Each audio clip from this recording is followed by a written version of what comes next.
बिस्मिल्लाहिर्रहमानिर्रहीम। अस्सलाम वालेकुम। कैसे हैं आप सब? उम्मीद है बिल्कुल ठीक होंगे, खैरियत से होंगे। जहाँ रहें खुश रहें, खुशियाँ बांटते और समेटते रहें। आज मैं आपके साथ सब्ज़ी वाले समोसों की रेसिपी शेयर करने जा रही हूँ। बहुत आसान रेसिपी है, इंतहाई मज़ेदार भी है। कीमे और चिकन के समोसे तो हर कोई खाता है। आज आप मेरी ये रेसिपी एक दफ़ा देखें और फिर से ट्राई करें। यकीनन आपको ये समोसे बहुत पसंद आने वाले हैं। शाम की चाय में आप स्नैक के तौर पर खाएं, बच्चों को लंच बॉक्स में दें, या कोई मेहमान आ जाए तो उसको भी सर्व कर सकते हैं। इवन रमज़ान में आगे आ रहा है इंशाल्लाह, तो फिर ये रेसिपी तो आपके काम आने वाली है। तो इसलिए मेरी रेसिपी को एंड तक ज़रूर देखिएगा। तो जी, यहाँ पे सबसे पहले मैंने ये जो है वो 2 से 3 चम्मच इसमें ऑयल डाला था। 1 से 1.5 चम्मच मैंने लहसुन का जो पेस्ट है वो डाल दिया। उसको हल्का सा सौटे करने के बाद 1 चम्मच ज़ीरा डाल के उसको भी हल्का सा सौटे कर लिया।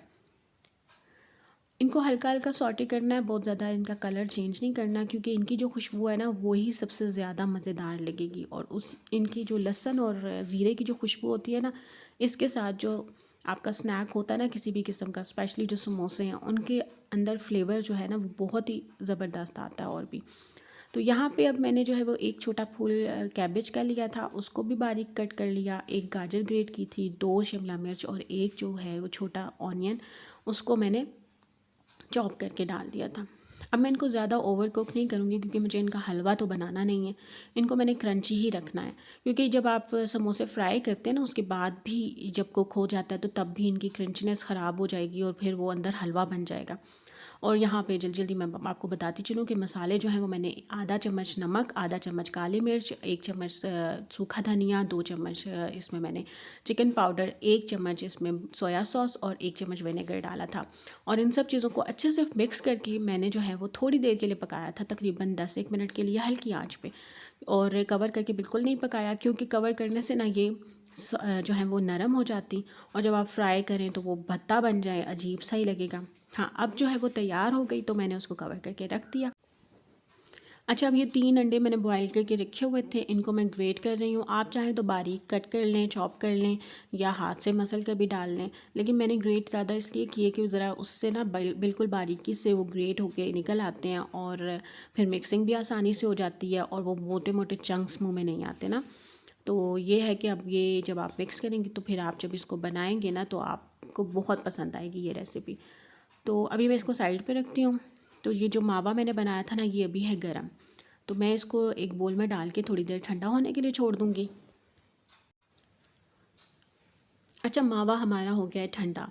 तो अब जो है जी, इसमें मैंने जो इंग्रेडिएंट्स बाकी के डालने हैं उसमें ये ग्रेटेड बॉयल एग्स हैं, और तकरीबन 2 टेबलस्पून इसमें हरा धनिया डालूंगी। आप चाहें तो हरा धनिया जो है ना वो पकाते हुए भी डाल सकते हैं, लेकिन पकाते हुए ये होता है ना कि वो चीज़ें जब कुक हो जाती हैं तो उनकी वो जो खुशबू होती है, कुछ चीज़ें ऐसी होती है जिनकी खुशबू रहनी चाहिए, तो वो ख़त्म हो जाएगी। तो धनिया हमेशा कोशिश करें कि आप ना एंड में ही जो है वो इसको मिक्स किया करें। और आप चाहें तो हरी मिर्चें भी डाल सकते हैं। मैंने असल में ये बच्चों की वजह से बनाया, तो बच्चे आपको पता है हरी मिर्चें पसंद नहीं करते, तो इसमें हरी मिर्चें भी आप ऐड कर लीजिएगा, तो उससे और भी अच्छा फ्लेवर आएगा। यहाँ मैं मावा जो है वो अच्छे से मिक्स कर चुकी हूँ। देखिए कितना अच्छा कलरफुल हमारा मावा तैयार हुआ है। अब आप जब समोसा तोड़ेंगे ना तो तब भी उसकी आपकी खुश जो है वो खूबसूरती उसकी तब भी आपको नज़र आनी है, और खाने में भी आपको मज़ा आएगा। तो मावा जो है वो मैंने मिक्स करके रख दिया है। अब जो है वो मैं एक स्लरी बनाऊंगी, 2 टेबलस्पून मैदा और 3 टेबलस्पून पानी लेके। ये स्लरी जो है वो हम इसलिए बना रहे हैं ताकि हम जब समोसे फ़ोल्ड करें तो उसकी जो पट्टी है उसको हम साथ साथ जोड़ने के लिए इस्तेमाल करेंगे। स्लरी भी तैयार हो गई है, हमारा मावा भी तैयार हो गया है। तो अब आ गई है समोसा फ़ोल्ड करने की बारी। तो मैं यहाँ पे ले आई हूँ समोसे की पट्टियाँ, और आपको समोसा बनाने का तरीका बताते हैं। वैसे तो ये सबको ही आता है, लेकिन ये देख लें, मैंने पहले एक कॉर्नर से इसको दूसरे साइड पे तिरछा करके उसे रखा, और ऊपर वाली साइड पे स्लरी लगा दी, और जहाँ स्लरी लगाई वहीं से ऑपोजिट डायरेक्शन में इसको हमने दोबारा से नीचे वाले साइड से चिपका दिया, और देखिए कौन सा बन गया। अब यहाँ पे आप अपनी फिलिंग जो है आप वो डाल दें, और दिल खोल के डालें। आपने घर में बनाया है, बाज़ार के समोसों में तो बिल्कुल हवा ही भरी होती है। अच्छा, यहाँ पे ना अब जो ये बाकी का हिस्सा है इस पे भी आपने स्लरी लगा के इसको अच्छे से टाइट पैक करना है। जितना अच्छा टाइट फोल्ड हुआ होगा समोसा उतना अच्छा ये क्रिस्पी भी होगा। अगर टाइट फोल्ड नहीं होगा ना तो इसमें एयर बबल्स आ जाएंगे और जिसकी वजह से आपका समोसा फ्राई होने के थोड़ी देर के बाद ढीला पड़ जाएगा। देखें कितने ज़बरदस्त फोल्ड हुआ है।